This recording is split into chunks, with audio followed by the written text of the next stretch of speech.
yo les propongo cerrar este conversatorio con una pregunta que les ruego me contesten de manera breve. El gobierno y las FARC han presentado la incorporación de las víctimas al proceso de paz como un hecho inédito en el mundo y algunos lo han catalogado como el inicio de la reconciliación de Colombia. Me gustaría empezar con el profesor Echeverría para que nos contestara esta pregunta, profesor.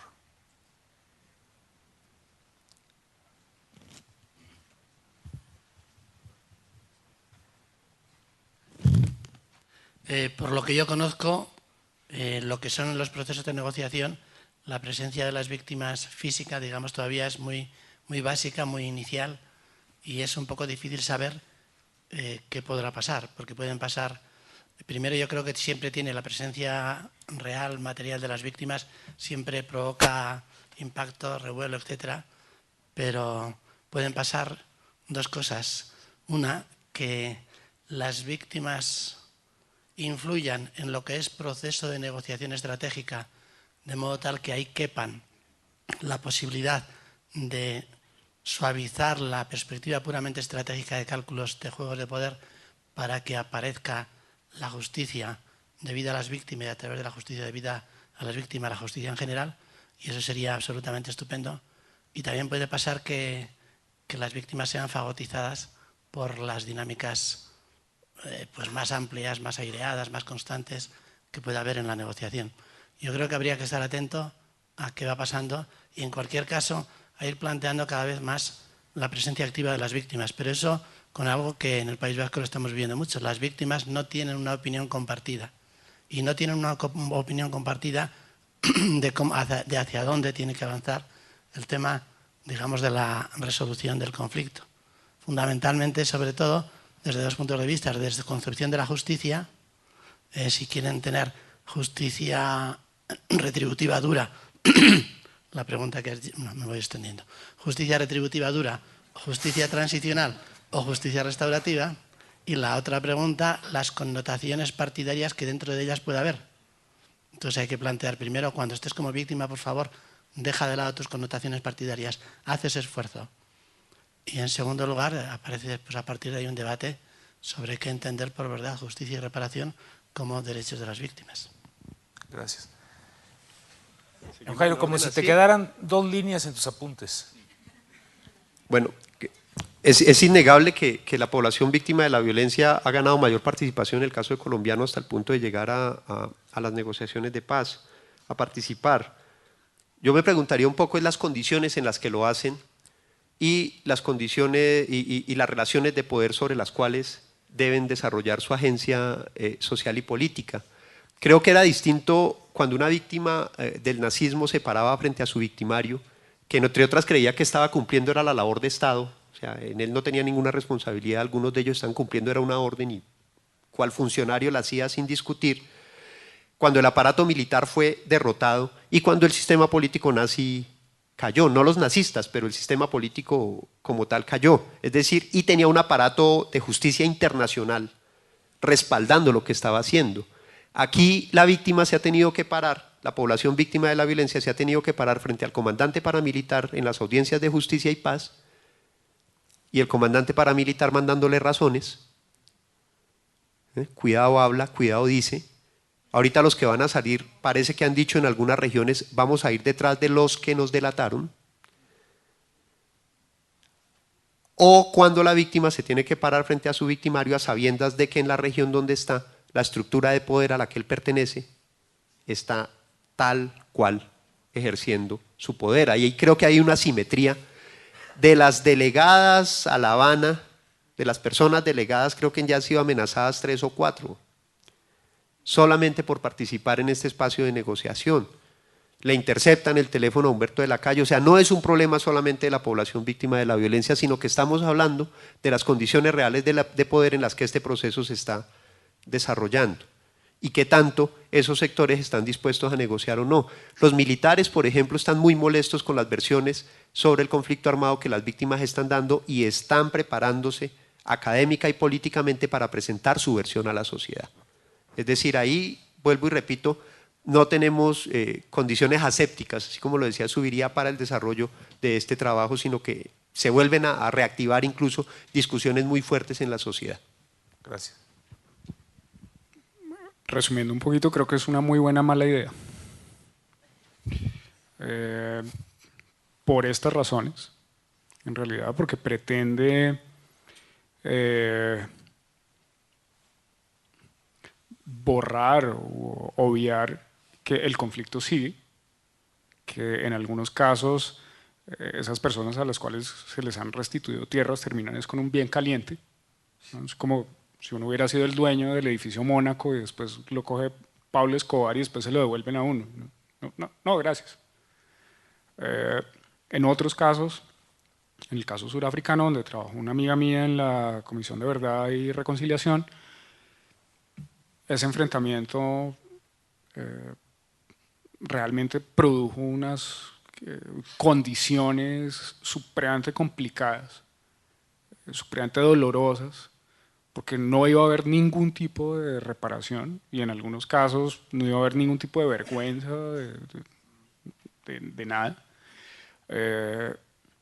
Y en este caso en particular creo que se está corriendo el riesgo de que las víctimas vuelvan a ser víctimas. Y que debido a estas estructuras de poder, y lo que les decía, el poder se mantiene en estos sitios, cuando la gente vuelve, lo más probable es que le toque salir corriendo. Bueno, yo solamente voy a hacer recorderis de una entrevista que hice a un expulsado de la violencia de los años 50. 40 años después, o sea, estoy hablando del 90 y algo.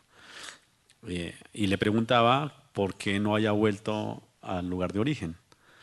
Y entonces él me decía que porque estaba en guerra. Es decir, él no iba a volver donde lo iban a asesinar.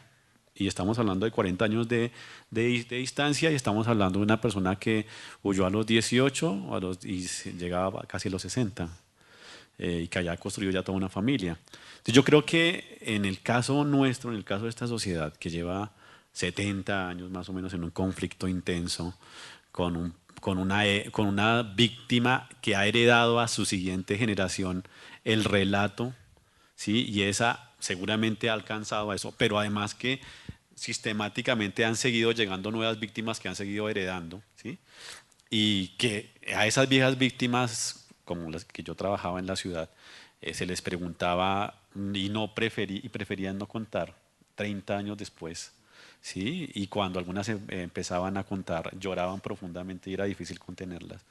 Pues me parece que la cosa se hace mucho más compleja porque hablar de víctima tal vez la estamos reduciendo mucho a los últimos 15 años, ¿no? ¿Sí? Pero no estamos pensando en una guerra de 70 años en donde las víctimas han querido como estrategia olvidar y han querido como estrategia reconstruir su identidad en la ciudad o en otro lugar. ¿Sí? Y por lo tanto no han querido pensar en la idea de la restitución o en la idea de eso. Entonces esta cosa me parece que nos llevaría a pensar un poco más profunda y particularmente el problema de la víctima, el problema de la memoria, el problema de la restitución, en una sociedad en donde la manera de resolver es mediante las decisiones individuales, en donde el Estado nunca ha estado permitido y donde hay unas moralidades que se han construido alrededor de eso. Yo dejaría eso, yo no tengo respuestas, yo lo que tengo es un poco de reflexiones y de preocupaciones, ¿no? De cuestionamientos frente un poco a la mirada de la memoria y de la víctima como una figura para lo reciente. ¿Sí? Bueno, muchas gracias. Pues con esto terminamos. Gracias al auditorio y desde luego a los panelistas. Deseamos agradecerles a ustedes esta compañía, esa persistencia además para venir a estar con nosotros ahora en las horas de la tarde. Los mejores deseos para que recuperen el tiempo mañana y el lunes, de tal manera que no lo hemos perdido. Yo creo que las charlas han estado de una profundidad, son tan maravillosas las cosas que hemos escuchado, pero antes de hablar con nuestros dos invitados yo quería hacer un planteamiento respecto a dejar algunos puntos para que ellos a partir de ahí puedan empezar a darnos sus opiniones. La verdad es que estamos en una negociación mientras se sigue ejerciendo la violencia. Yo noto que esto está como muy abajo. ¿Sí se está yendo bien? Bueno. Y quería tomar, ustedes seguramente todos tienen el programa y todos seguramente miraron lo que significa esta invitación al 20º Seminario Internacional de Bioética, en donde con una lupa y con muy buen criterio, el diseñador o la diseñadora, porque ahora siempre tiene uno que hacer la salvedad respecto al género, para no crear inconvenientes, no sé si fue el diseñador o la diseñadora, puso ese mapa de Colombia en donde nos pregunta y nos deja un poquito con la duda del conflicto armado al conflicto político. Y yo me atreví a leer del conflicto armado al conflicto político, porque es que en este país hay personas que aman el conflicto. ¿Quiénes son? Precisamente los que se lucran de eso. A partir de ahí, entonces yo quiero hacer algunos comentarios también respecto al asunto de que después de 2 años y algunos meses, meses y pico, de sesiones en La Habana, nos dejaron conocer algo. Tan buenas personas. De lo cual nada está acordado. Y quiero dejar las preguntas planteadas para todos. ¿Es una negociación entre Juan Manuel Santos e Iván Márquez? ¿Es una negociación entre un gobierno y unos guerrilleros o unos narcoterroristas? Hasta una holandesa, Tania, cabe en las negociaciones. Pero la pregunta es, ¿dónde está tu mamá, tu papá, tu hermano, tus vecinos, tus amigos? ¿Dónde está la familia? ¿Dónde están los vecinos en esta negociación? Dicen que todas las negociaciones son muy particulares, que cada negociación la va haciendo y la va organizando cada país en la manera que puede hacerla. Pero lo que sí quiero plantear es pensar si no le hace falta un poco de vínculo a esta negociación con la sociedad.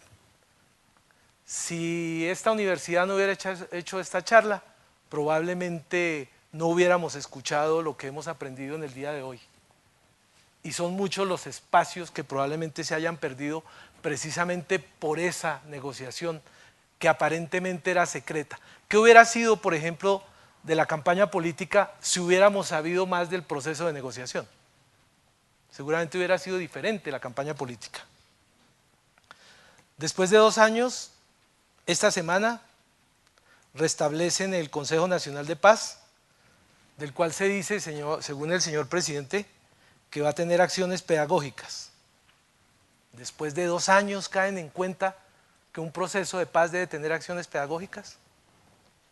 Pero bueno, en estos sitios es donde uno le habla a Pedro para que oiga a Juan Manuel. Quiero presentarles al profesor Juan Mendoza Vega. Él es un médico cirujano de la Universidad Nacional de Colombia, especializado en neurocirugía, monitor, preparador por concurso de fisiología, profesor de Historia de la Medicina y de Ética Médica, profesor de la Facultad de Medicina de la Universidad Javeriana, ha dirigido los laboratorios de encefalografía de los hospitales San Juan de Dios y de Lorencita Villegas, director general de la Fundación Instituto Neurológico de Colombia, director de Tribuna Médica, más de medio centenar de publicaciones, pertenece a la Asociación Colombiana de Neurocirugía, a la Sociedad Colombiana de Anestesiología y Reanimación, al Colegio Colombiano de Cirujanos, presidente de la Academia Nacional de Medicina, presidente del Tribunal Nacional de Ética Médica y la Fundación Pro Derecho a Morir Dignamente. Si alguno quiere llenar de una vez su formato, él lo lleva. Sí, estamos en mora de hacerlo. Miembro de la Academia Colombiana de la Lengua, es su actual bibliotecario, miembro activo de la Sociedad Colombiana de Historia de la Medicina, fundador y vicepresidente del Instituto Colombiano de Estudios Bioéticos, miembro correspondiente de la Real Academia Española y miembro correspondiente de la Academia Colombiana de Historia. Profesor, pues muchas gracias por estar acá. Doctor Palau. Muchas gracias. Lo estoy conociendo, aunque hemos hablado varias veces por la radio. Perdón, me presento porque no me habían presentado. Mi nombre es Guillermo Parada. Yo soy un comunicador de la Universidad Javeriana con una especialización en manejo de medios y administración en la Universidad Complutense y trabajo desde hace 10 años con la Universidad Nacional, en donde soy el conductor de los espacios noticiosos de las emisoras de la universidad. Yo soy la persona que conduzco, o bueno, eso trato, de conducir UN Análisis, que es un programa el programa noticioso desde las 5:30 de la mañana, que decimos que es para audiencia inteligente, aunque algunas veces me mandan unos correos que creo que no lo son tanto. Doctor Juan, parte del planteamiento sobre el cual tenemos que hablar es aprovechar sobre toda su experiencia en la medicina para ponernos a pensar cuáles son esas propuestas para cuando pase lo que aparentemente va a pasar. Esto como que todavía no es seguro. Muchos están hablando del posconflicto y permanentemente se habla del posconflicto y ya hay algunas teorías, algunas personas que conocen de otros procesos y nos estaban diciendo que estamos equivocados respecto al hecho de hablar de posconflicto y que debíamos hablar de pospacto. Y como él no solo es médico y sabe de medicina, sino también de la Academia de la Lengua, pues podríamos empezar por ahí para mirar ese tema de si estamos en el posconflicto o en el pospacto. Es una teoría que está funcionando y sobre la cual está trabajando un profesor Salamanca de la Universidad Javeriana y algunos de la Universidad Externado de Colombia.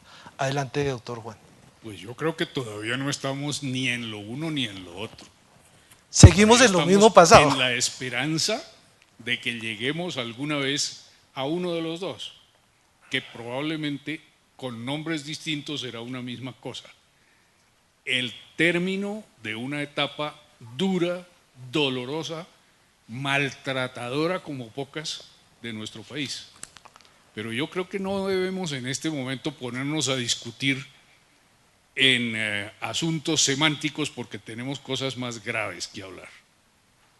Desde mi punto de vista, si me permiten mis compañeros de conversación, yo creo que en el campo de la salud y de la atención a la salud, esta etapa que vamos a vivir tiene gravísimas exigencias, gravísimos retos que hay que empezar a enfrentar desde ahora. Primero, porque en amplios territorios colombianos se ha perdido para la sociedad civil el respeto y la credibilidad del Estado y de sus autoridades. En el campo de la salud, esos inmensos territorios están hace muchos años totalmente descuidados. Allá no hay programas de prevención de las enfermedades más frecuentes, allá tampoco hay programas de atención a la gente corriente, lo que serían las instituciones asistenciales se han ido desbaratando y yo creo que ya no queda ninguna. Y lo peor, cuando llegue el momento de restaurar todo eso, de restaurar la confianza de la gente en sus autoridades, de darle a esa gente la atención de salud que se necesita, vamos a encontrarnos con que no hay cómo, porque el sistema de atención a la salud que tenemos y que por lo que me temo nuestro actual gobierno tampoco está interesado en cambiar radicalmente, es un sistema de atención piramidal, parado en la cabeza de la pirámide, parado en la punta, inestable de la pirámide y no en su base. Me explico. ¿Quién debe atender las enfermedades comunes de la gente común? Las enfermedades que abundan en nuestros campos y en nuestros pueblos pequeños y en nuestros barrios de ciudades grandes. Un médico que reciba rápido al enfermo, que lo examine y haga diagnóstico y que dé un tratamiento que generalmente sirve, en mucho porcentaje sirve. Ese médico puede llamarse médico de familia, puede llamarse médico de cabecera, puede llamarse médico general. ¿Existe ese médico en Colombia? Sí, pero poco. Y en Colombia, el sistema que tenemos de atención a la salud desde 1993 le ha quitado a ese médico todo su trabajo. Ese médico hoy, por disposición de las instituciones que lo contratan, que son nuestras tristemente famosas EPS, es un individuo al que le toca preguntarle al enfermo que le duele, hacerse una idea de a cuál especialista lo remite y remitirlo enseguida, sin hacer siquiera diagnóstico. ¿A qué lleva eso? A que hay muchísimas personas buscando cita con el especialista y los especialistas no dan abasto. No damos, digo, yo soy también un especialista. No damos abasto y entonces uno de los problemas va a ser en esa etapa el de tener quien atienda a la gente que desde hace muchos años espera que alguien se preocupe por su salud, que alguien le ayude a enfrentar los peligros para su salud. Vamos a tener escasez enorme de esos médicos, de esas personas que deben atender esos problemas elementales, y además los vamos a tener con la orden de no atender sino remitir. Imagínense ustedes, niño pequeño con diarrea. Niño pequeño con diarrea es un problema que debe atender un médico común y corriente. Es un problema que en cualquier lugar del mundo lo atiende un médico recién salido de la facultad o un médico de esos médicos apóstoles que deciden no especializarse sino continuar atendiendo a sus pacientes de siempre. Todos los países tienen esa clase de médico y es allá donde va la mamá con el niñito de la diarrea. Si en nuestro país mantenemos lo que ocurre hoy, si en nuestro país mantenemos el sistema como está hoy, ese niñito no es atendido por ese médico porque ese médico lo ve para decirle, tiene diarrea, vaya al pediatra.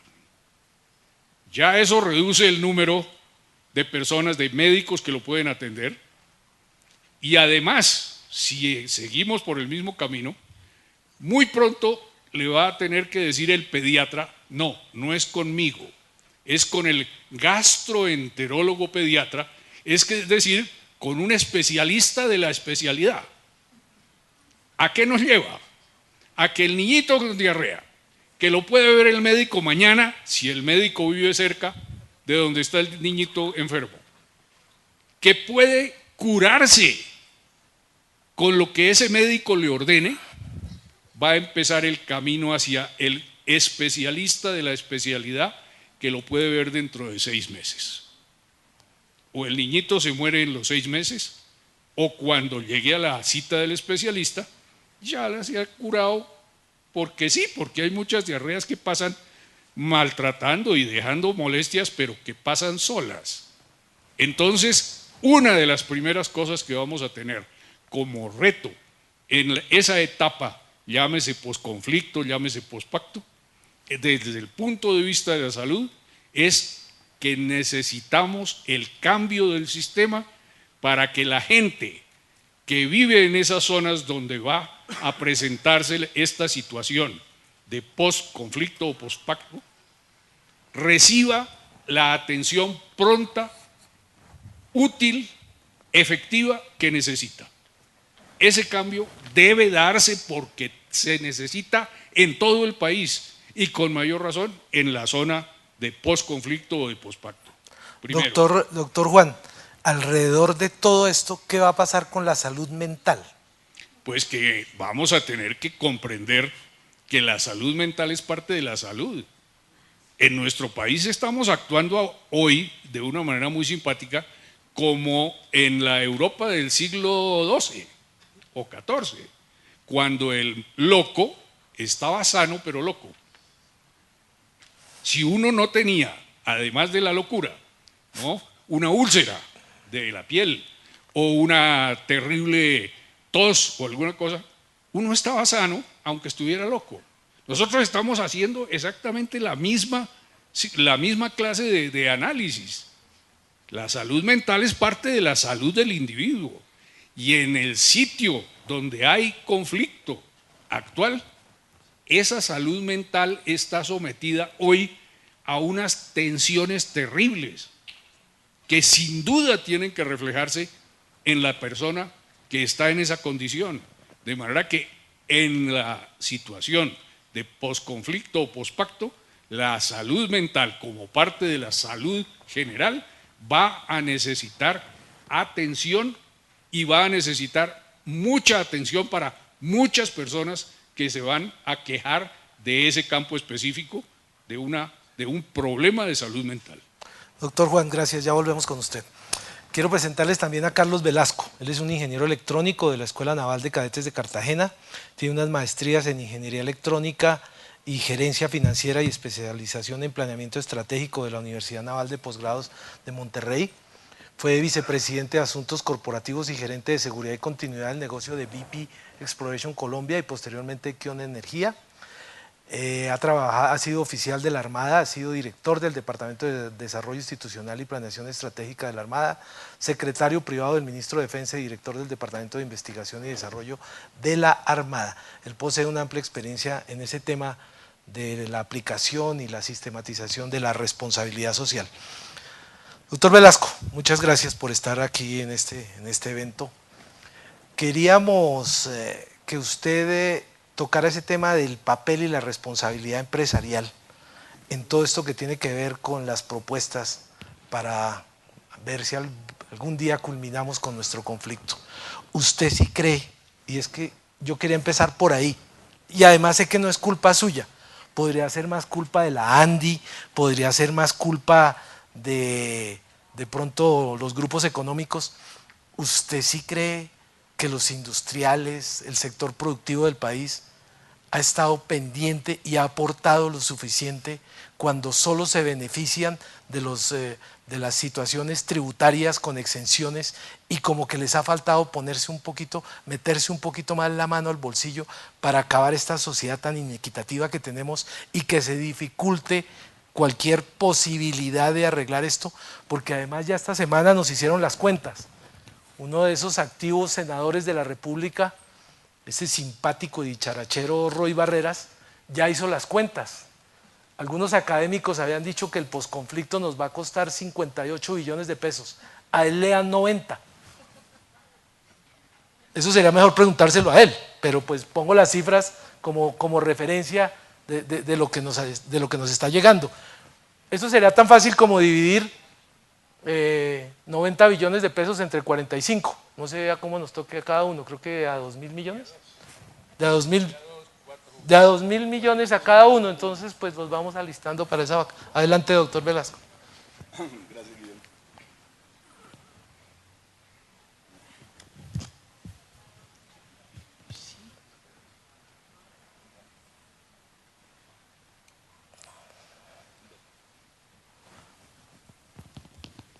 Hablemos a ver. Sí. Aló. Sí. Gracias, Guillermo, y muchas gracias a todos. Efectivamente voy a empezar por algo, digamos, demasiado obvio, y es que el sector empresarial, las empresas, pues simplemente son otro actor importante, pero es otro actor dentro de esta sociedad, es otro actor de la comunidad, como hablaba esta mañana el doctor de Subiría, diferenciando entre sociedad y comunidad, es otro actor de la comunidad.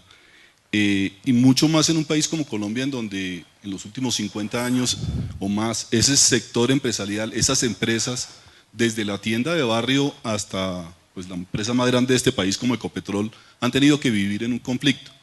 Entonces, el hecho de estar en ese proceso, en ese conflicto, los hace aún mucho más parte de esa misma sociedad y por supuesto mucho más parte de ese conflicto que estaba hablando.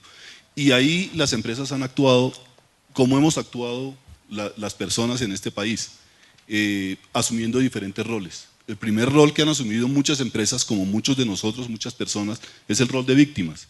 Entonces en la empresa, pues que el conflicto simplemente a mí el conflicto me pega, yo entonces recibo la extorsión y yo soy el victimario, yo soy la víctima y pobrecito yo como empresa. Hay otro gran sector, y muy grande, que ha asumido un papel simplemente pasivo. Es el rol de, como hablaban esta mañana también, si a mí no me toca, pues no está pasando nada. Si a mi empresa no la está afectando directamente el conflicto, pues hombre, sí, de pronto tengo menos, puedo exportar menos, o de pronto tengo que pagar algo más de seguridad para el vigilante o lo que sea, pero pues simplemente mi rol es pasivo, a mí no me está afectando el conflicto. Hay un grupo de empresas que yo siento que efectivamente ha tomado un rol de agente responsable, de tratar de construir paz, de tratar de hacer programas, de ver cómo pueden colaborar a que este conflicto que hemos vivido se termine. Y desafortunadamente hay un cuarto grupo de empresas que no son pocas, que han asumido por su parte el papel de victimario o de generador de violencia. Y yo creo que hay muchos ejemplos, yo no voy a entrar por supuesto a definir ninguno, pero hay ejemplos que hemos visto en donde no es únicamente yo pago la extorsión porque me presionan, sino que empiezan a moverse hacia el lado de que a mí la extorsión me sirve o de alguna manera pagar esa platica me sirve para incrementar mi seguridad. Empezando por ahí, ha habido muchas empresas que han asumido ese papel en Colombia. Entonces, nuevamente, el tema del rol de la empresa como parte de un conflicto, pues es vital en Colombia, es definitivo. Y cuando hablaba de aquellas empresas que han asumido responsablemente la búsqueda de programas para mejorar en el tema del conflicto o para apoyar en el tema desde ya del posconflicto, tanto a nivel nacional como a nivel internacional uno puede encontrar muchos ejemplos sobre programas que desarrollan las empresas. Muchos de ellos están orientados específicamente como a la creación de empleo y a la capacitación de las personas que se desmovilizan, etc. Y mi concepto es que las empresas en la mayoría de los casos no son buenas para eso. Las empresas no son buenas para crear programas específicos para solucionar un problema. Las empresas son buenas para lo que saben hacer. Las empresas son buenas para lo que se creó el negocio. Entonces, muchos de esos programas desafortunadamente terminan fallando. Y terminan fallando porque la empresa no supo cómo hacerlo, porque no recibió la asesoría, o porque una vez lo creó y hizo el programa de capacitación y de generación de algún tipo de empleo, pasaron 1 o 2 años, cambió la administración y se perdió el programa y esos programas no tienen continuidad. Por eso mi propuesta es que la empresa o el sector empresarial en general debe actuar dentro, no solo pensando en una etapa del posconflicto, sino incluso en el conflicto. El principal papel de la empresa es desde su responsabilidad social, es actuando responsablemente, socialmente responsable, como una empresa realmente puede contribuir a que un conflicto como el que tenemos en Colombia se acabe o terminado el conflicto, post-pacto, realmente se den las condiciones para que eso, para que el país pueda avanzar.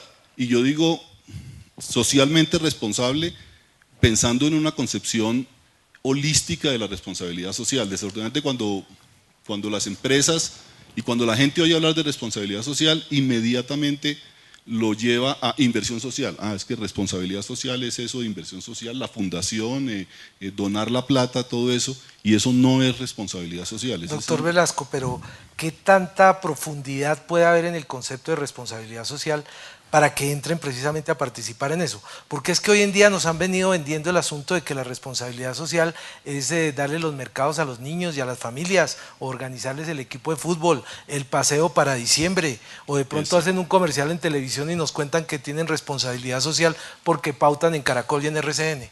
Exactamente, y ese es precisamente el tema, Guillermo, es que responsabilidad social no es eso que tú estás hablando. Ese es el concepto de responsabilidad social.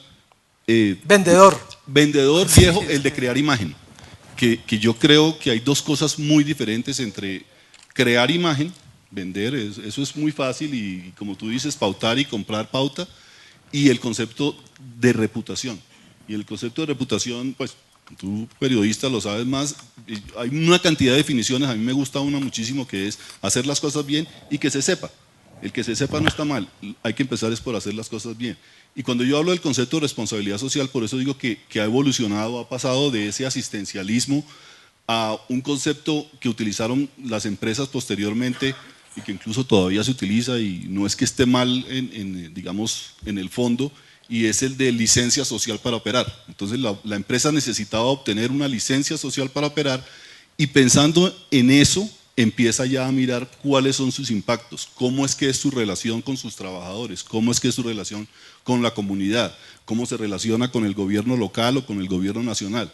Sin embargo, detrás de eso siempre continúa el tema de yo lo que necesito es poder operar y si ese es mi fin último, entonces yo empiezo a actuar mejor, pero una vez obtenga cómo operar ya estoy siendo responsable.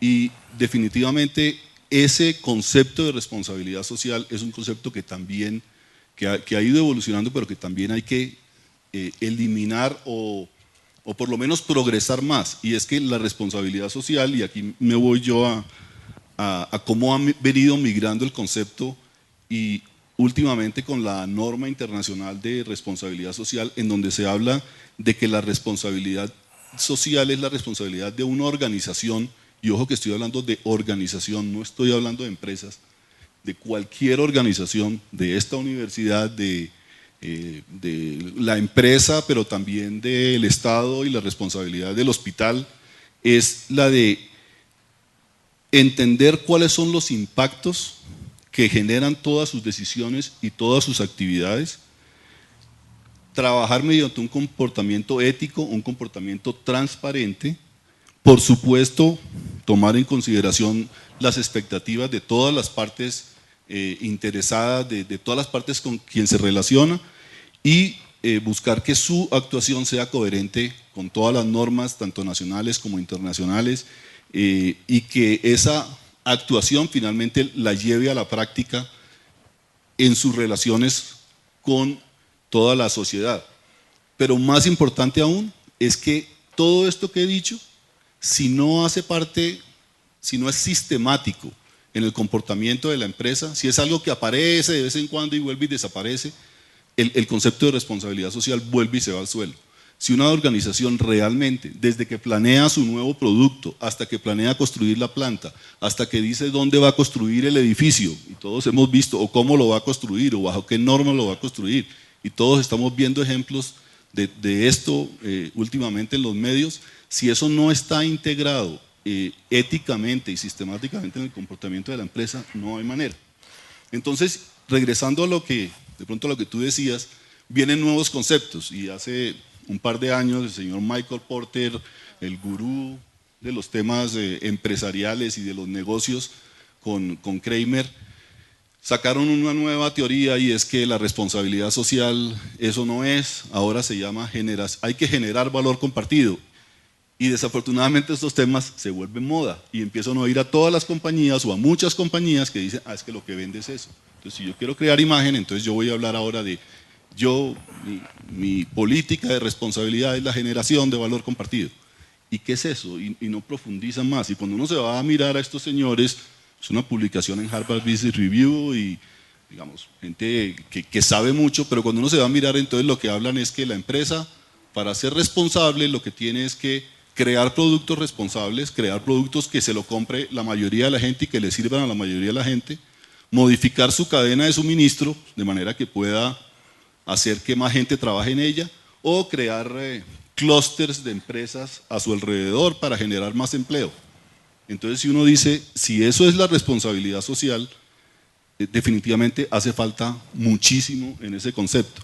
Y mi propuesta, es un tema de propuestas, mi propuesta es que si bien generar valor y generar valor compartido, como lo proponen estos dos señores, es importante, para mí ese concepto de generación de valor se queda únicamente en valor económico. Ahí se estoy creando empleos y estoy creando de pronto circulante alrededor de mi empresa y que la gente viva mejor, es posible, pero ¿dónde está la generación de otros capitales, además del capital económico, en los que yo creo que una empresa responsable debe trabajar?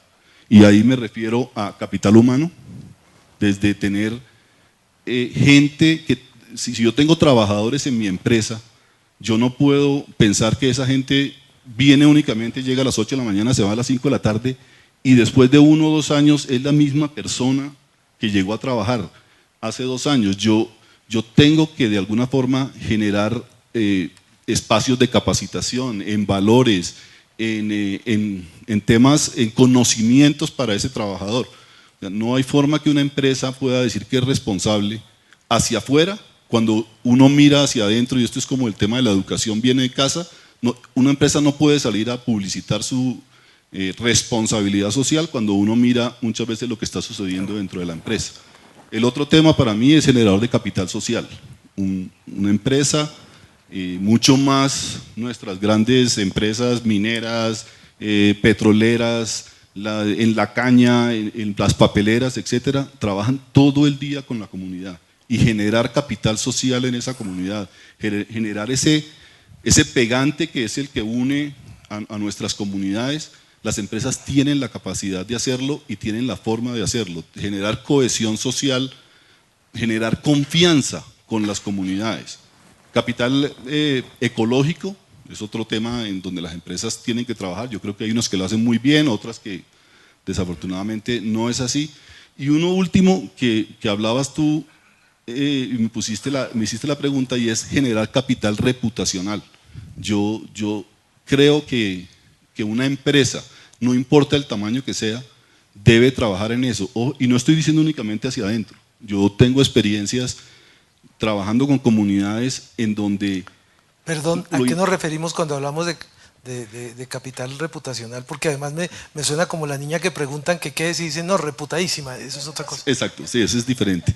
No, yo tengo experiencias, por ejemplo, de empresas, de comunidades que en el trabajo con ellas nos pedían, nosotros queremos que la gente entienda quiénes somos nosotros, cómo trabajamos, que nosotros aquí hacemos las cosas bien, que todo eso que de pronto hay ruido alrededor de esta comunidad no es cierto. Entonces yo lo que digo cuando hablo de capital reputacional es básicamente lo que decía al principio, es una empresa es importante que haga las cosas bien y es importante que se sepa porque puede producir ejemplos, se sepa porque puede irrigar en lo que la empresa está trabajando, pero además una empresa que trabaja con una comunidad también tiene la obligación de que las cosas que hace esa comunidad, los trabajos que hace esa comunidad, las cosas buenas que hace esa comunidad, se sepan. Es importante que una empresa trabaje en la reputación de sus empleados. Para mí, digamos, y yo sé, si ustedes piensen inmediatamente en alguna persona que le dice es que yo trabajo en tal parte, no, será que yo como que con esta persona, o yo trabajé en tal empresa, yo más bien como que no la contrato. Esa reputación que nuevamente es diferente a la imagen. Crear imagen lo creo yo con propaganda y eso se cae de un día para otro. Trabajar en reputación para mí es importante. Entonces, ya digamos concluyendo, yo no me aparto ni soy enemigo de que se hagan programas. El gobierno ha hecho programas con algunas empresas para generar empleo, para capacitar desmovilizados, etcétera. Todo eso me parece bien, pero yo creo que antes de eso, en este país hay que hacer un esfuerzo y hay que trabajar para que las empresas empiecen a actuar responsablemente. Hay muchos que lo están haciendo, pero responsablemente en todos los temas, derechos humanos, trato a los empleados, el tema de trabajo con las comunidades, el tema ambiental, el tema ético, todo eso, y eso va mucho más allá de la fundación, de la donación y de la propaganda. Doctor Velasco, eso de la responsabilidad social ya hasta tiene guía ISO.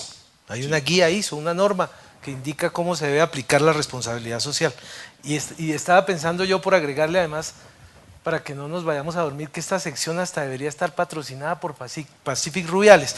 ¿Cómo hacer para acercar las empresas a la sociedad y específicamente a las universidades? No sacamos nada con que Colciencias esté aquí enfrente de la Universidad del Bosque, sino que trascienda Colciencias y como que haya un túnel para que pueda entrar al bosque y como que además haya un concepto de desarrollo de ciencia y tecnología preparándonos para eso que nos dicen que va a ser pues los ríos de leche y de miel, de producción, de felicidad, en donde uno va a andar por las calles y se va a abrazar y todos vamos a tener los bolsillos llenos de dinero. Bueno, Yo soy optimista, ¿no? No, de acuerdo, eso veo, Guillermo. Y yo prometí que yo no iba a hablar aquí en nombres de empresas, eso te lo dejo a ti. Pero básicamente, digamos, yo creo que la existencia yo creo en la existencia de iniciativas conjuntas, o sea, el tema de responsabilidad social, por eso a mí no me gusta cuando la gente habla de la responsabilidad social empresarial, es que eso es de la empresa, no, la responsabilidad social es de todos, la responsabilidad social es de cada uno de los que estamos aquí, es personal, es de las empresas y como dije, es de las universidades. Yo en conversatorios o en conversaciones con sindicatos, yo también en algunos casos le he preguntado a personas de la USO, oiga, ¿dónde está el manual de responsabilidad o la política de responsabilidad social de la USO? Porque es que eso también tiene que existir. ¿Y dónde está la responsabilidad social del Estado? Entonces, toca preguntarle a Lucho Garzón. Sí, bueno, esta misma pregunta, para que vea, Angelino Garzón una vez la lanzó también y dijo, es que yo quisiera ver la responsabilidad social de los sindicatos también. Claro. Entonces, pues yo creo que deben existir iniciativas conjuntas y hay una que a mí me gusta mucho y que tratamos de traerla a Colombia y por alguna razón, como dicen, eso no pegó, se llama Liderazgo Globalmente Responsable y es una iniciativa conjunta de universidades, de empresas y de gobiernos de algunos países. Y hay una iniciativa global alrededor de eso, que habla de qué quiere decir el liderazgo o la responsabilidad del liderazgo de las personas y está orientada a que en las universidades, desde el aula, se empiece a hablar de la responsabilidad social. Es muy difícil cuando a la empresa o uno está de director de responsabilidad social en la empresa y va a hablar de estos temas, ahí los ingenieros, la mayoría, y no estoy hablando de los ingenieros viejos, sino gente joven, lo mira a uno como diciendo, este señor ¿de qué habla? Para mí, tal como hablamos en algunas ocasiones de que se debe regresar la cívica y que al colegio, la universidad es uno de los sitios más importantes para que el tema de responsabilidad social se empiece a hablar desde los primeros años y sea parte integral, y yo no digo que haya que tener la clase especial de responsabilidad social porque esto no es de un solo tema, sino que debe ser parte integral de un currículo, parte integral de los programas. Yo creo que es la única forma de acercar el tema de responsabilidad social con la academia y de que las personas que crecieron 5 años hablando de responsabilidad social, cuando lleguen a la empresa en todas las áreas, desde el médico hasta el ingeniero, hasta el agrónomo, lo que sea, sepa qué es lo que se espera de la empresa desde el concepto de responsabilidad social. Yo creo que de una manera muy equilibrada, quienes organizaron este evento pensaron que sentábamos a un ingeniero, a un médico y a otra persona y íbamos a tener caminos, ¿no? Vamos a encontrar la ruta. Y yo creo que nos están dando pistas. Vamos a ver cómo nos va con Juan Carlos Palau.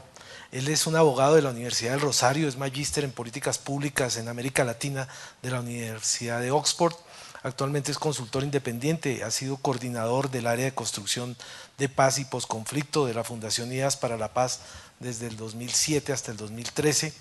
Es profesor investigador de la Universidad de los Andes, director del área de Derecho Público y ha trabajado con el Plan Nacional de Rehabilitación, la Red de Solidaridad Social y el Programa de Desarrollo Alternativo Plante. Doctor Palau, muchas gracias por estar con nosotros. No se oye, sí. Intercambiamos los micrófonos.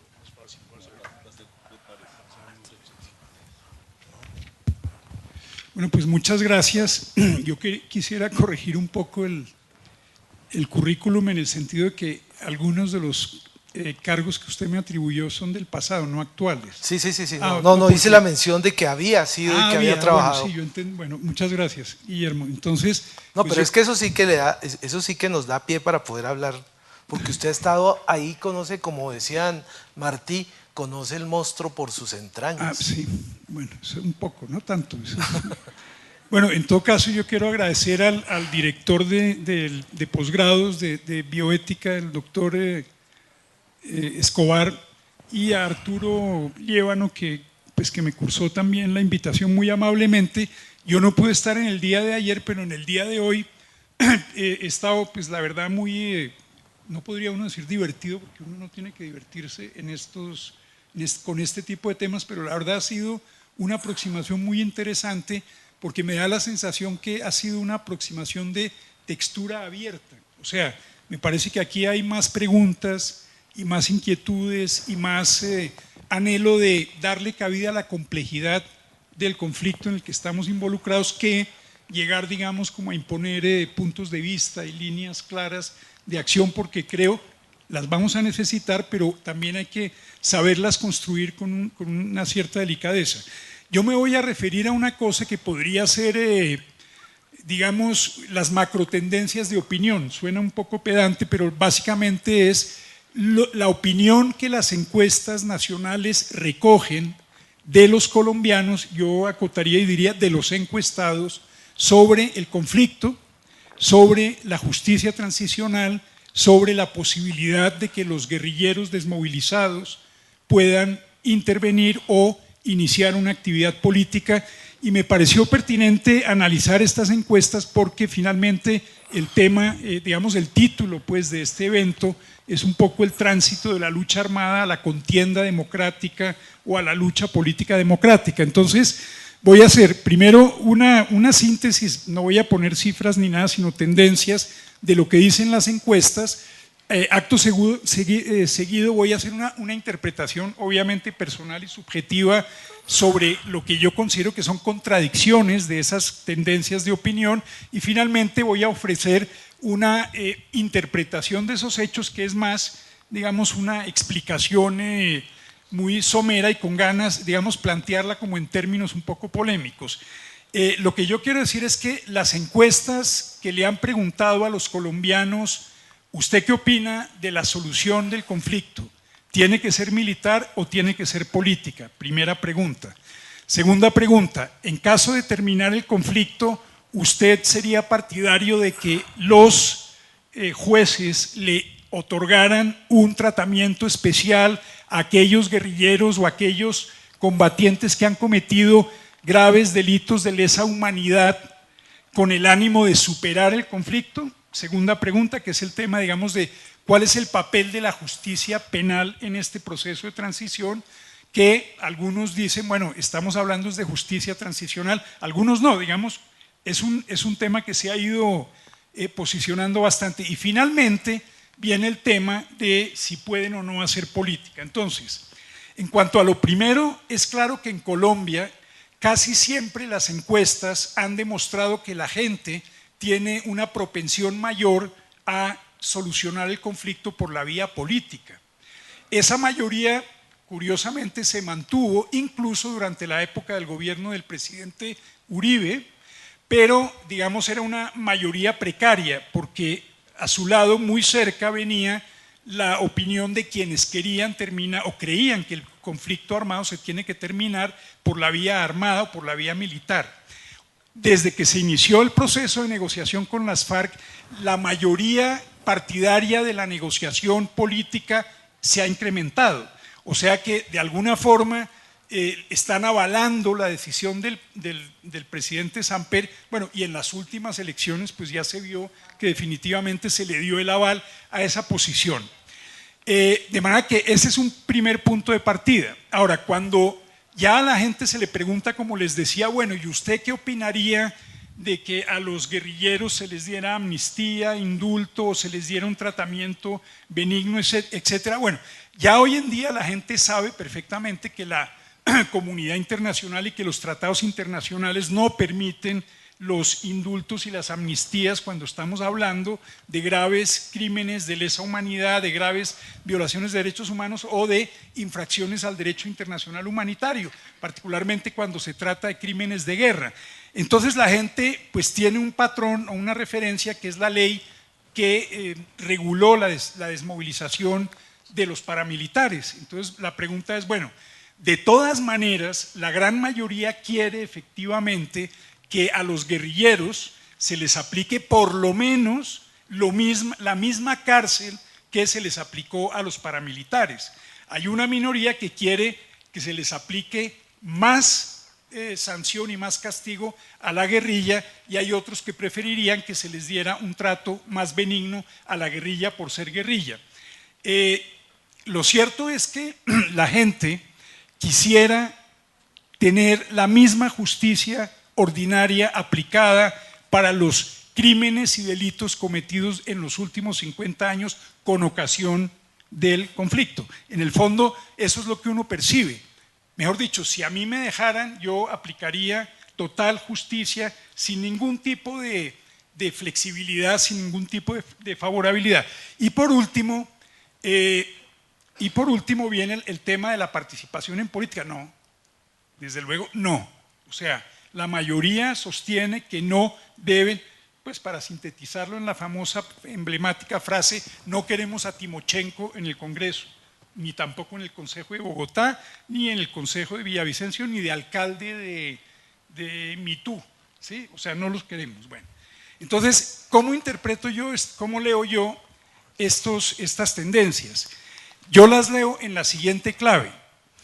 El pueblo colombiano, no hablemos de pueblo, que me parece un poco demagógico. Los encuestados, que son representativos más o menos de la población, son dos encuestas que estoy utilizando, a las que no voy a referirme en detalle, que utilizan el tema de víctimas y zonas de conflicto, que eso me parece importante. Digamos que fueron a encuestar gente de zona de conflicto, distinguieron en quién había sido víctima y quién no. Pero bueno, el tema es que yo creo que uno leyendo estas tendencias de opinión puede concluir lo siguiente. Los encuestados quieren terminar el conflicto por la vía civilizada, política, pero quieren los efectos de una derrota militar. O sea, yo estoy dispuesto a negociar, pero eso sí, si el resultado se parece a la derrota militar. Pero si el resultado puede generar algún tipo de equilibrio entre la guerrilla y el Estado, no me gusta. No me gusta porque los que tenemos la razón somos nosotros, los que estamos del lado del Estado. Y además, ellos son los equivocados y además ellos están arrinconados. O sea, a mí me parece que hay ahí una contradicción muy profunda. ¿Cómo la explico yo? La explico de la siguiente manera. El ciudadano o los encuestados en Colombia quieren estar siempre del lado de la corrección ética y moral. Entonces, ¿qué es moralmente superior? ¿Una victoria militar o una victoria, digamos, o una negociación política? Es moralmente superior la negociación política porque hay menos sangre, hay menos muertes y se hace de manera civilizada. Me apunto a la negociación. Pero, ¿qué pasa con la justicia? Es que si yo soy flaxo en materia de justicia, estoy promoviendo la impunidad. No, yo estoy del lado de la lucha contra la impunidad. Entonces yo quiero máxima justicia porque yo estoy del lado de la corrección moral. Y finalmente, ¿qué hay de que los guerrilleros entren a hacer política? No, es que o sea, yo como ciudadano no hago más que hablar mal de los políticos y de la política. Pero si me dicen a mí que un guerrillero va a hacer política, no, un momento. La política es para gente superior, la política es una actividad excelsa. A mí se me queda, esa gente tiene un prontuario espantoso, ¿cómo los vamos a dejar hacer política? ¿Verdad? Pero eso sí vamos a depositar el voto por gente, pues que ahí andan diciendo, como el senador Cepeda, que tiene vínculos con el paramilitarismo, pero por él se votó y siguieron votando, ¿verdad? Entonces, yo utilizo para terminar un concepto que salió en la campaña presidencial cuando el senador Robledo salió, digamos, muy olímpico y muy moral a decir: yo no apoyaría a Santos porque Santos y Uribe son lo mismo. Entonces todo el mundo se ofendió con este señor, le dijo: usted es un fundamentalista. Y Laura Gil, que es una columnista, pues que me imagino que la conoce. Politóloga. ¿Cómo? Politóloga. Salió y dijo: es que esto me recuerda al concepto del ciudadano impecable. O sea, hoy en el mundo de las democracias liberales, en el mundo contemporáneo, ha calado muy hondo la idea de la corrección política. Y entonces yo quiero leer la definición de la persona que se inventó, por decir de alguna manera, el concepto de ciudadano impecable, que es un español que se llama Rafael del Águila, y lo define así: el ciudadano es alguien que no cede espacio para los dilemas políticos. O sea, yo no me voy a preguntar si es contradictorio luchar contra la impunidad y querer la negociación política del conflicto. Eso no va conmigo. Yo no quiero tensiones dolorosas. O sea, yo no quiero que a mí me vengan a problematizar si yo voy a permitir que Timochenko haga política porque tal vez de esa manera lo integramos, tal vez de esa manera logramos que no vuelvan a la guerra, etc. No, yo estoy del lado de la lucha contra la impunidad, y si usted me está proponiendo impunidad, sepa que de entrada no estoy de acuerdo. Y las decisiones costosas.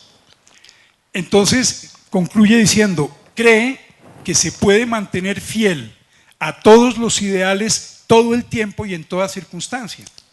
Y entonces, yo personalmente sí soy de los que no quiere ser impecable, porque creo que la impecabilidad nos puede llevar a la catástrofe. Para mí la catástrofe es que no terminemos el conflicto.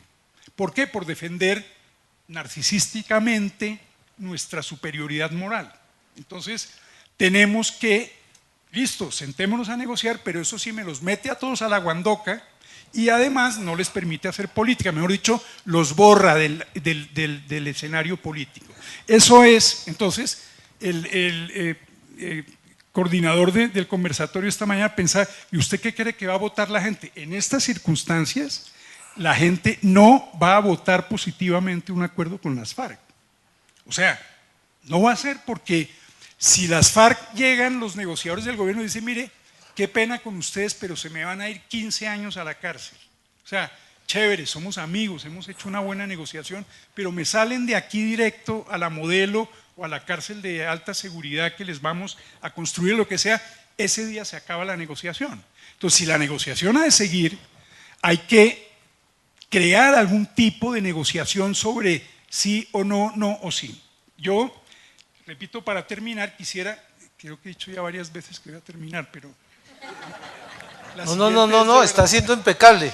Está llegando. Entonces, yo lo que le quería decir, claro, y ahora sí, ya se me fue.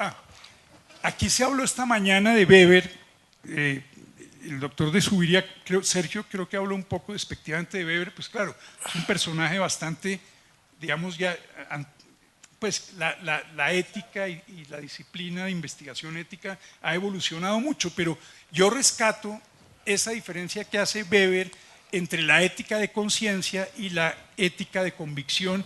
También la planteó, se refirió a ella el profesor Garrafa, en un sentido creo que distinto al que yo planteo ahora. La ética política es la ética de la responsabilidad por las consecuencias, es una ética consecuencialista. O sea, si yo tomo una decisión que afecta al colectivo, al cuerpo político, yo tengo que pensar cuál es el impacto que esa decisión va a tener sobre el cuerpo político. ¿Va a generar estabilidad? ¿Va a generar inestabilidad? ¿Va a incrementar la violación de derechos humanos que yo pretendo combatir? Esa es una pregunta. Y la ética de convicción queda para regular los actos, digamos, personales, individuales. Lo que proponen algunos filósofos jurídicos es que el ciudadano convierta la ética de la responsabilidad en su ética personal para el análisis de los problemas públicos. Es decir, no se trata de buscar un ciudadano amoral, pragmático, que a todos se pliega, no. Alguien que tiene una concepción personal de convicción, pero de ética de responsabilidad cuando se trata de los asuntos colectivos. Y yo, pues ahora sí creo que para terminar, quiero decir que tendríamos que lograr, y ese sí para mí, ya que Sergio Subiría también habló de una agenda de investigación, yo hablaría de una agenda de acción pedagógica y política. Hay que hacerle entender a muchas personas en este país que si quieren superar el conflicto armado por la vía negociada, todos vamos a tener que hacer sacrificios en algunos de los valores que nos parecen muy caros y muy profundos, porque de lo contrario, lo que estamos logrando es no permitir la paz. O sea, si queremos a toda la cúpula de las FARC presa en cualquier cárcel de Colombia, esa paz no se va a lograr y entonces la tendremos que lograr militarmente dentro de 15, 20 años y presenciando una degradación permanente y sistemática del conflicto, digamos, a unos niveles muy superiores a los que ya estamos viviendo de degradación del conflicto. Eso es, gracias.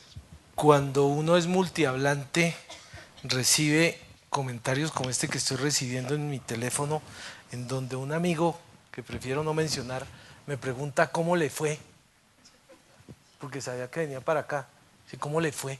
Y yo una de las conclusiones que estoy sacando de este evento es que cómo nos fue, porque todos estamos haciendo alusión de lo que dicen los demás, o lo que dijeron ayer, o lo que dijeron esta mañana. Y eso significa que nos ha ido bien. Eso significa que el evento ha estado como esperábamos. Pero, profesor Paló, yo quería preguntarle a usted, ¿seguiremos viendo ajustes en el proceso de La Habana? Y aparte de lo que han hecho las Naciones Unidas y la Nacional en unos foros, ¿no le está haciendo como falta, como presencia nacional a esos diálogos? Yo creo que el hecho de que aquí se hubieran convocado 500 personas es supremamente evidente de la intención y de la necesidad de informarnos. Pero además espero que los profesores del Bosque hagan las relatorías como corresponde para que esto llegue a La Habana, porque estoy seguro de que eso como que es parte precisamente de ese acuerdo, que precisamente es que eso llegue allá. Pero no, ¿qué le está faltando al proceso? ¿Cuáles son las dificultades del proceso? ¿Serán los medios de comunicación, los juegos de los titulares de prensa, los juegos de quien va de RCN, de Caracol o del Tiempo, para dar la respectiva noticia de la interpretación, a ver quién ganó el determinado round? Mire, yo lo que creo es que esto es un equilibrio tremendamente difícil de lograr, porque yo creo que la relativa apatía y distancia de muchos sectores políticos y sociales frente al tema de La Habana hasta ahora no ha sido negativa. Es decir, si usted hace colapsar un sistema de negociación como pasó en el Caguán, que era que allá iba todo el mundo, allá llegaban todos con ideas, hacían unas reuniones temáticas espantosas y se pasaban horas hablando y todo el mundo decía, bueno, ¿y aquí qué pasó? ¿Quién hizo? ¿Quién dejó de hacer? El tema es que yo sí creo que hace falta una participación mayor de la sociedad civil, incluso como dice usted, del nivel nacional, digamos de las ciudades, etcétera. Creo que ya se empezó a abrir se empezó a abrir el Consejo Nacional de Paz, que lo instaló el presidente creo que hace 2 días. Sí. Y a partir de ahí… Y descubrió que iba a ser pedagógico. Bueno, está bien, listo, pero mire una cosa, es que la ley permite que se creen consejos municipales y departamentales de paz. Y eso hay que hacerlo. Y yo le digo además una cosa, y es la siguiente. Yo llevo ya, pues como veíamos, como 7, 8 años trabajando en el tema del conflicto, y yo la verdad es que es la primera vez que vengo a esta universidad y oigo unos discursos de personas que yo realmente no había oído hasta ahora. Y eso me parece increíble porque quiere decir que hay una desconcentración, descentralización en el manejo del proceso, particularmente en el proceso deliberativo. O sea, aquí estamos deliberando. ¿Qué opina usted? ¿Qué opino yo? Ese proceso se ha empezado primero se ha empezado a activar. Porque aquí alguien decía, no, pues pues el mismo senador Cepeda, no, yo tengo que ir a otra universidad a hablar sobre el mismo tema. Yo estoy muy contento de ver que esto se está empezando a mover. Yo creo que eso es lo importante, pero… Y se fue rápido porque era la del minuto de Dios. ¿Será que hay más caudal electoral? Bueno, pero es que así es la vida. O sea, digamos, si queremos un mundo de ángeles, pues no lo vamos a lograr. Pero quiero decir que de todas maneras hay un proceso que se está activando, pero yo creo que ese proceso tarde o temprano tiene que converger. Y también creo que muchos aspectos de la negociación, digamos muchísimos, tienen que mantenerse todavía bajo cierta confidencialidad y en condiciones de negociar, digamos, con limitaciones. Porque si empezamos a meterle temas a la mesa de La Habana, pues no acabamos nunca. Y se entra en una contradicción, ustedes los de las FARC no son nadie, pero con ustedes vamos a negociar todo. La gente tampoco está de acuerdo con eso, ¿sí? Entonces, lo que yo creo que sí hay que hacer ahora es una pedagogía. Y por más que usted se ría, el Consejo Nacional de Paz es un camino que me parece. Sí, pero él sale a contarnos que lo va a iniciar nuevamente y eso existe desde hace muchos años y lo que está es reencauchándolo. Sí, pero usted sabe. Por ley, además. Pero usted sabe que desde que se creó se ha reunido 3 veces. Lo reunió Uribe contra una tutela que le pusieron y que la ganaron en un juzgado y dijeron, bueno, vaya y... Que con él todo es en los juzgados. Por eso, y convocó el consejo, creo que Pastrana lo convocó un rato y este presidente lo había convocado una vez para reorganizarlo y volverlo a convocar. Yo creo que por ahí es el camino, es decir, instancias amplias donde esté representada la mayor cantidad de sectores sociales, grupos sociales, y por eso hay que llevarlo hasta el nivel departamental y municipal, y si se necesita más abajo, pues lo mismo, ¿no? Yo quería preguntarles a cada uno desde su órbita, al ingeniero, al médico y al abogado, algo sobre el protagonista especial de este proceso de paz. El proceso ha tenido ese protagonista que es Juan Manuel Santos, y es muy indecoroso hablar de alguien que no esté presente, pero eso le pasa a él por no venir. Entonces, pero yo sí quería plantearles cómo miramos ese discurso.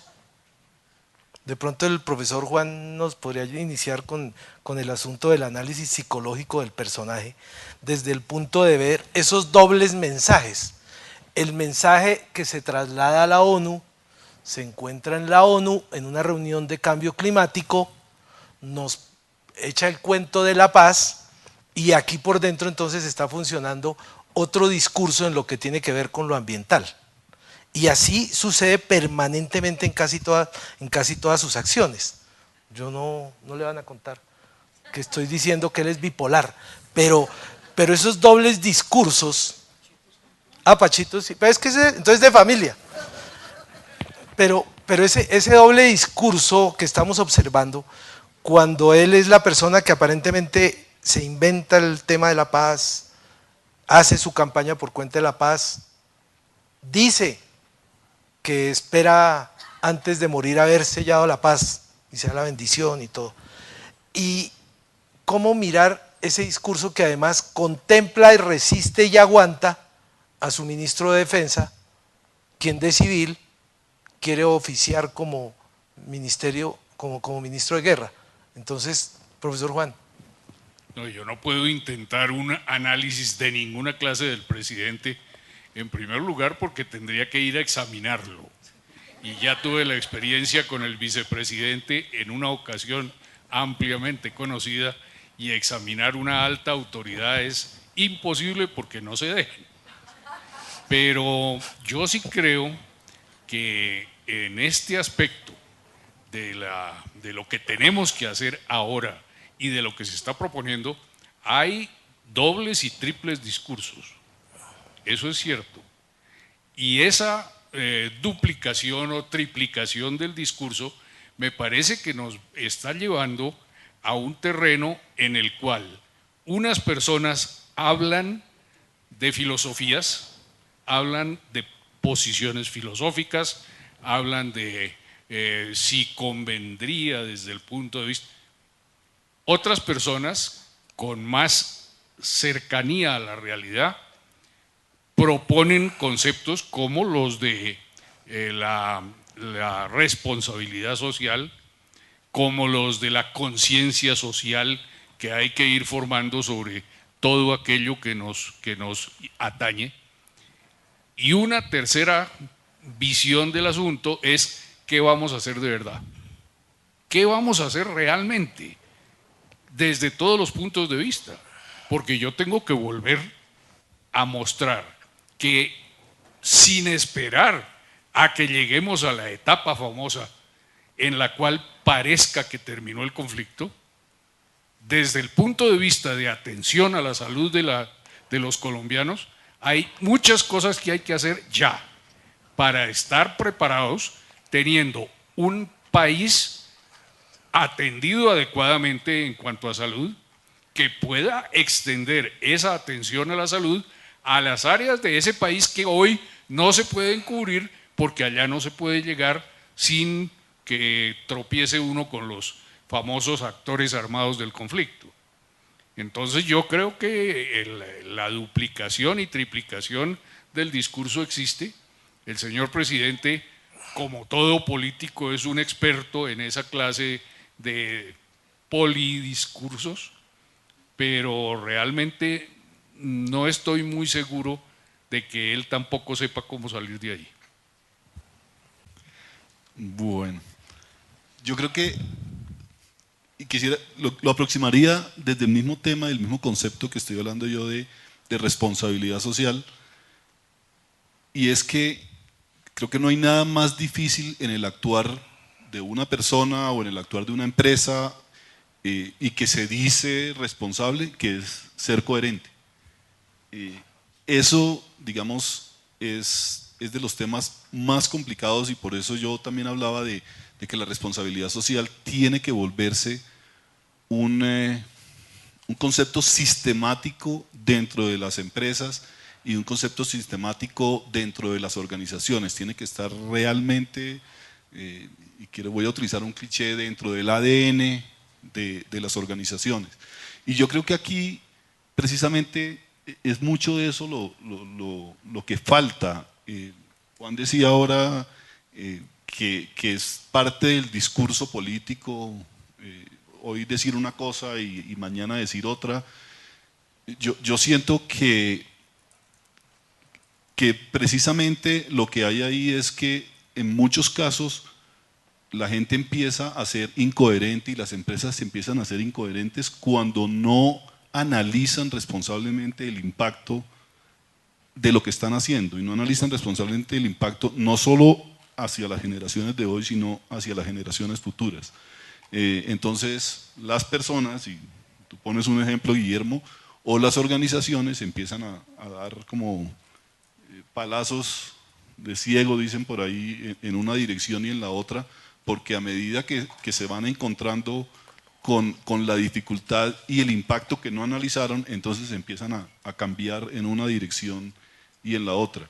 Parte del concepto de la responsabilidad es eso. Antes de tomar cualquier decisión, antes de hacer un discurso en un lado sobre yo voy a actuar de esta forma desde el punto de vista ambiental, y simplemente votar la idea, y que cuando llega a la realidad lo que no se analizó lo hace tener que cambiar de un momento para otro la política. Se llama consistencia, pero es que el teleprompter no aparece siempre, entonces eso es... Doctor Paloma. Sí, es consistencia, coherencia en los temas.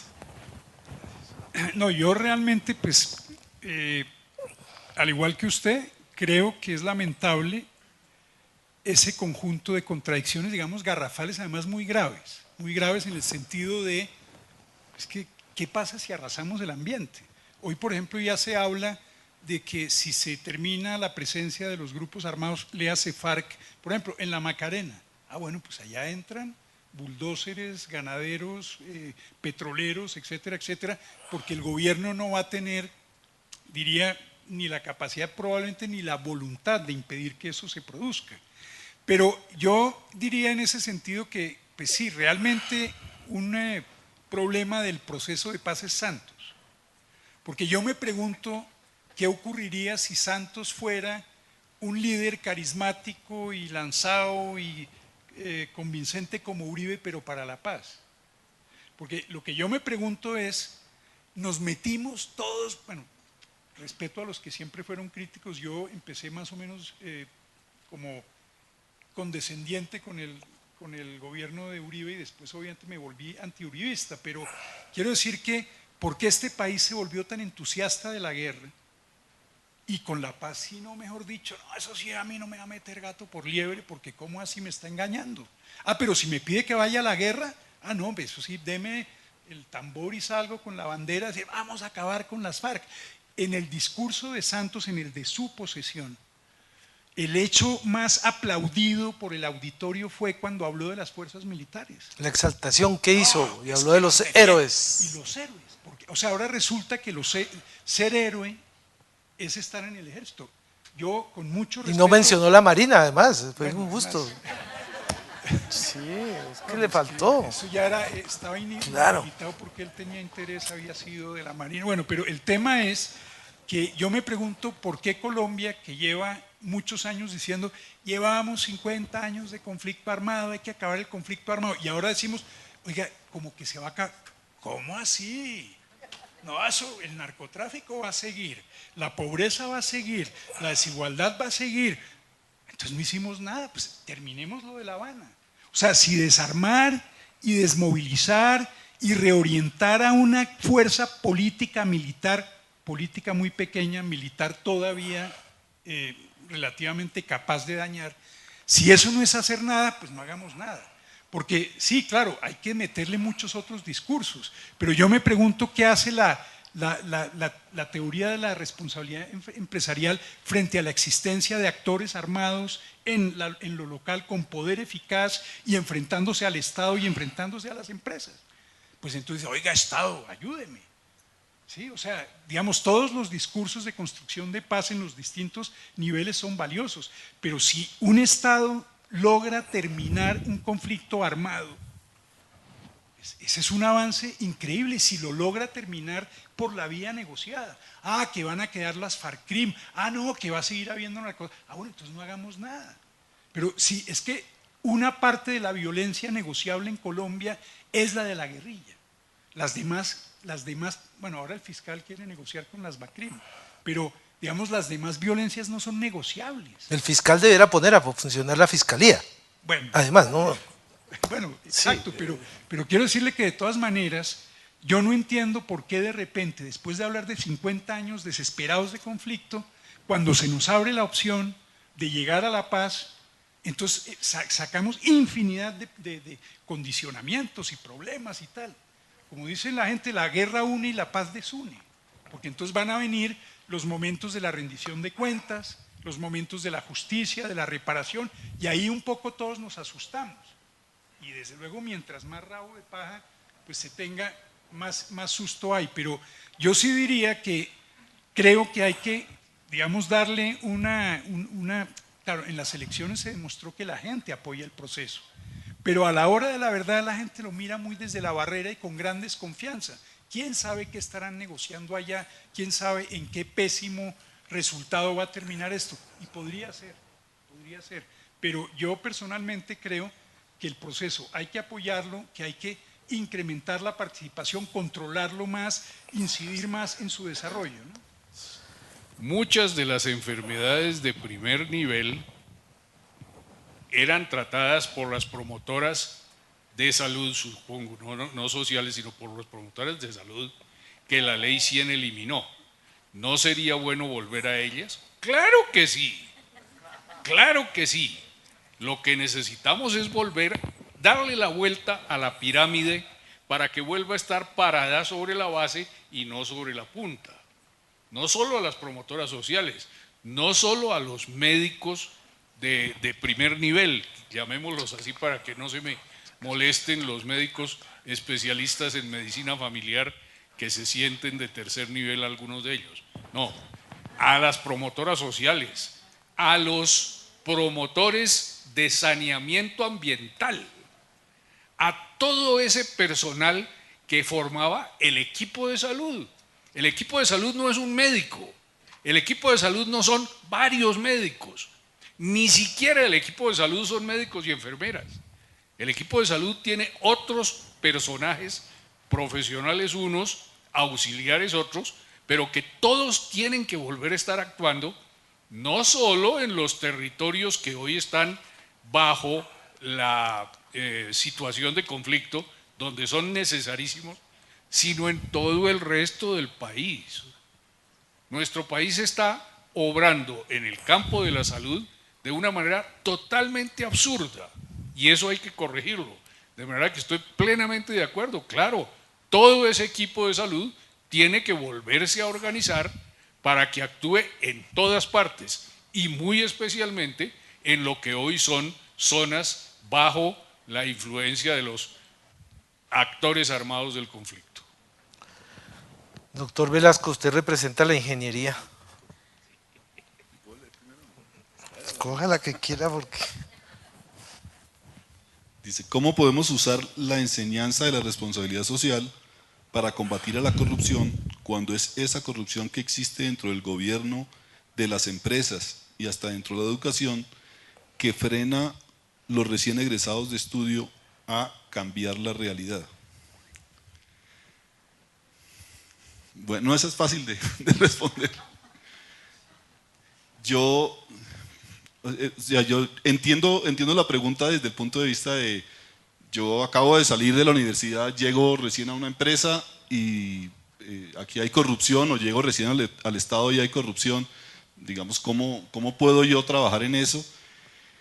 Y digamos, yo creo que la respuesta es con masa, cuando el tema empieza realmente a ser masa y todos empezamos a pensar en esa dirección, creo que es la única forma de cambiar, digamos, gente que ya trae una manera de actuar y que en muchos casos consideran que puede ser la correcta y la forma de hacer las cosas. Yo entiendo que para una persona joven recién llegada a su trabajo, poner posiciones y decir si no mañana mismo me voy es muy complicado. Es fácil hacerlo si uno ya está como grandecito, ya está al otro lado, entonces uno puede poner los puntos como son en las empresas y decir estos son límites que no se pueden pasar, y cuando uno está afortunadamente en cargos como digamos que yo he tenido, o el último que tenía de vicepresidente en un área de responsabilidad social, era mi trabajo precisamente poner esos límites y establecer esos lineamientos dentro de los temas de responsabilidad social. Mi invitación a los jóvenes es, primero, uno no puede transigir con sus valores. Eso sí, digamos, creo que es un principio que nos enseñan desde chiquitos y en donde uno tiene que mantenerse. Yo no digo que el Quijote que va a llegar a una empresa a cambiar todo, eso va a ser muy difícil, pero sí mi recomendación es cuando, independientemente de qué tan bueno sea el trabajo o independientemente de cómo se vea el futuro negro, si aquí yo digo, yo de aquí no paso, pues uno con valores no puede transigir. Y segundo, lo que yo hablaba de la educación desde la universidad en todos estos temas. Sí es muy preocupante lo que sucede en nuestro país con el tema ético, con los temas de corrupción, con las empresas que están convencidas que es que la forma de hacer las cosas es con el 10%, hasta el empleado público que también, digamos, si aquí no hay el 10%, pues usted no entra. Yo creo que esa es digamos, el centro de muchos de nuestros problemas, y es uno de los principales temas que trata el concepto de responsabilidad social, y el que les hablaba del liderazgo globalmente responsable, la iniciativa global de involucrar universidades y el sector académico con las empresas. Uno de los pilares, uno de los 3 pilares del liderazgo globalmente responsable tiene que ser el de tener que actuar de una manera ética. Sé que probablemente no responde muy bien la pregunta del que lo hizo y quisiera que tuviera la solución mágica, pero creo que la forma de trabajar nuevamente es no transigiendo en valores y crear masa en este tema de responsabilidad social, de actuar ético, transparente, responsable. Profesor Juan Carlos, me da la impresión de que de pronto usted fue muy contundente en su descripción y no llegaron preguntas para usted. Espanté a los preguntantes. No, me parece que probablemente fue contundente, pero tenemos otra pregunta para el profesor Juan, si la escoge. No, escójala, porque es que la salida para mí es complicada. No, pues esta es la pregunta de toda la mesa. ¿Cuáles son los retos en salud en escenarios de conflicto y posconflicto? Dar salud, nada menos. Dar salud, y eso pasa por devolver el respeto a la misión médica, cambiar el modelo para que se pueda dar verdaderamente salud donde se necesita. Analizar las situaciones de atención a la salud desde un punto de vista centrado en la persona y no en la enfermedad, ni muchísimo menos en la ganancia de las empresas que atiendan la salud. Esos son los retos. Y esos retos hay que enfrentarlos desde ahora, porque no podemos esperarnos a que estemos en la situación hipotética todavía del posconflicto, porque estos retos se deben enfrentar en todo el país. Todo el país necesita que volvamos a atender la salud de una manera adecuada. De manera que esa es la respuesta. Al estilo de la mejor presentadora siliconada de televisión, yo quiero aprovechar la presencia de ustedes acá para que en 15 segundos nos hagan una propuesta para La Habana. Si tienen a Mora a este lado, si tienen a este lado a Iván Márquez, ¿qué propuesta ustedes tuvieran la posibilidad? ¿Qué diría el ingeniero? Puede ser más de 15 segundos, no se preocupe. ¿Pero más de 15 para pensarla? Porque es que como vamos ya hay 3 grupos de víctimas. Mientras vamos los 45 millones de colombianos pueden pasar muchas cosas. Entonces toca estar listo para cuando nos lleven. No, yo creo que me toca insistir como en mi tema y entonces si uno tratara de buscar la forma, creo que el tema de responsabilidad social al final yo lo decía y lo que dice la norma, la ISO 26000 que hablabas, Guillermo, como definen la responsabilidad social y da toda su definición y al final dice, digamos, el último pedacito de la definición dice, y que todos esos temas se aplican en la relación con todas las personas con las que uno, los grupos de interés con el que se relaciona la organización. Eso yo lo resumo como póngase en los zapatos del otro. Al final es eso, al final una empresa, una organización que se pone en el zapato de su empleado, de la comunidad, del accionista, porque es que al final si ese accionista no está recibiendo plata o el dueño no está recibiendo plata, pues la cierra y no hay más empresa responsable y no hay empresa.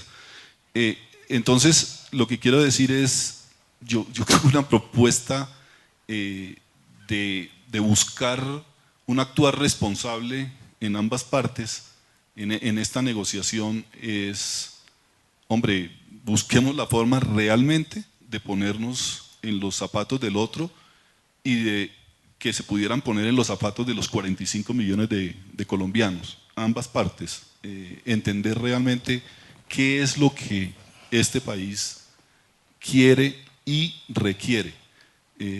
Creo que es la única forma como de buscar realmente un consenso alrededor de una paz que se pudiera construir.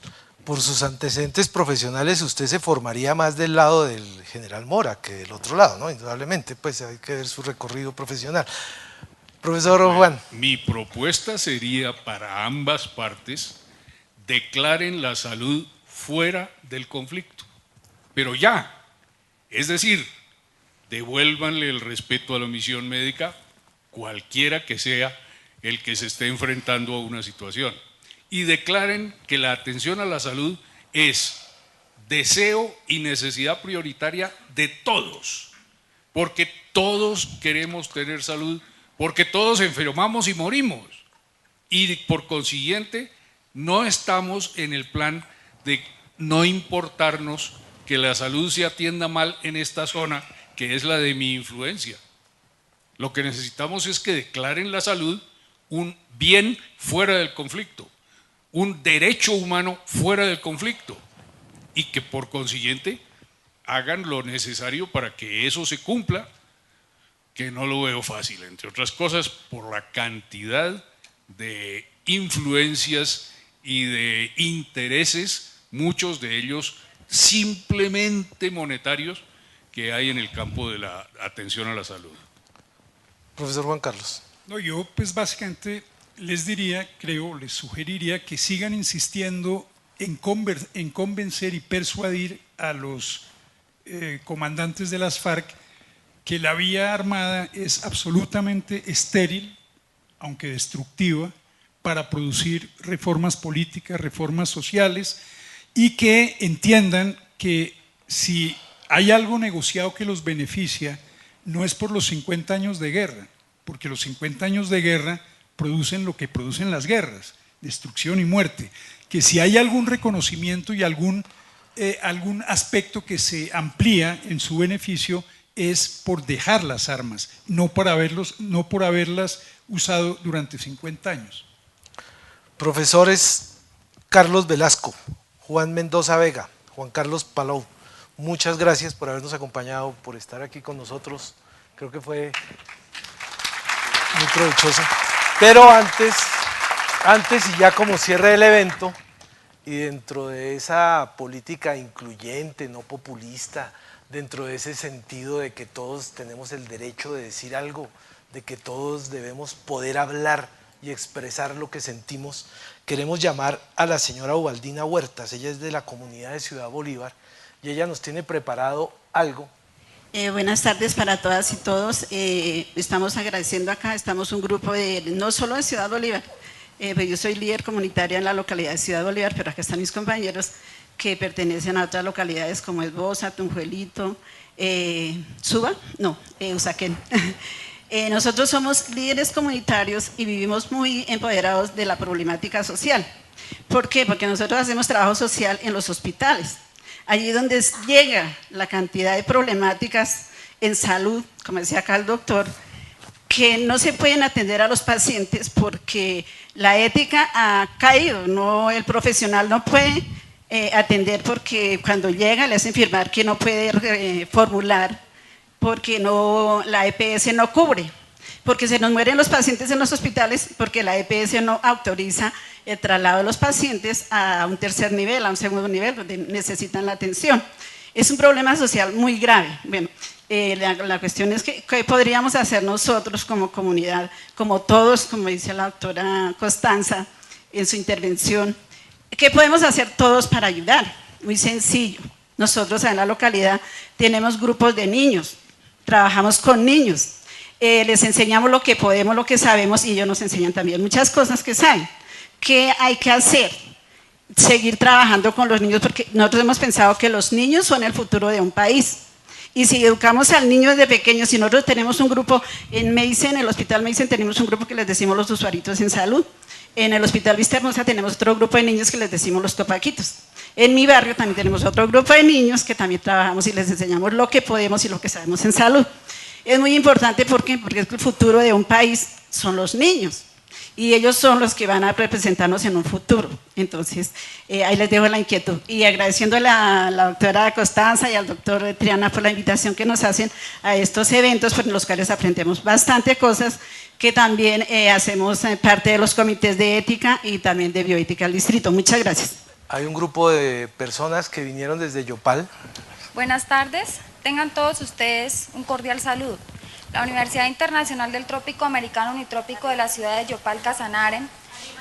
Ponlo más cerquita. El doctor Jairo Ricardo Hernández y su grupo de estudiantes de bioética felicita a la Universidad del Bosque y su equipo administrativo del Departamento de Bioética, en cabeza del doctor Jaime Escobar Triana, por el desarrollo exitoso de este seminario y el conocimiento adquirido del conflicto armado en Colombia, visto desde el enfoque bioético, en aporte a nuestra formación profesional. Gracias. Gracias, Guillermo, y lo felicito por el conversatorio con personajes tan distinguidos como fue el de esta tarde para el cierre de este evento.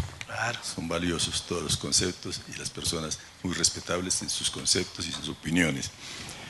Queremos agradecer a los profesores también del exterior que han venido, algunos en varias ocasiones, a nuestro seminario que cumple 20 años, obstinadamente, como decía Guillermo.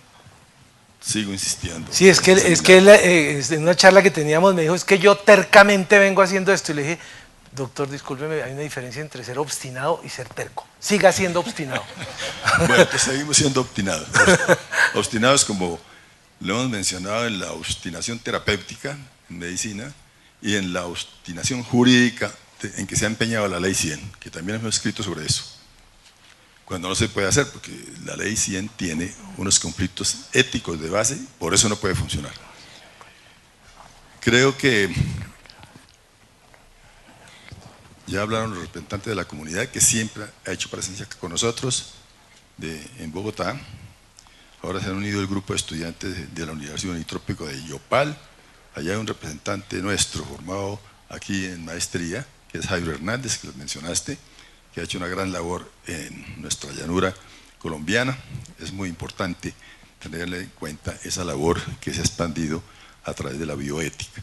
Creemos que la bioética sí tiene un papel muy importante en la resolución de los conflictos y el proceso de paz, con sus órganos representativos que son los comités de bioética plurales, multiculturales, democráticos, que aceptan todos los puntos de vista alrededor de los temas de la vida que nos afectan en la sociedad actual. Por eso este seminario tenía ese propósito y seguiremos y continuaremos con estos temas. Creo que a todos los estudiantes y profesores del doctorado en bioética de la Universidad del Bosque les debemos agradecer también su presencia, su actuación y desde luego continuaremos con la labor. Por otra parte, quiero destacar y agradecer a la manera como las estudiantes de biología de la Universidad del Bosque nos han colaborado. No solamente colaboran, sino que han adornado con su presencia este evento. Un aplauso para ellos.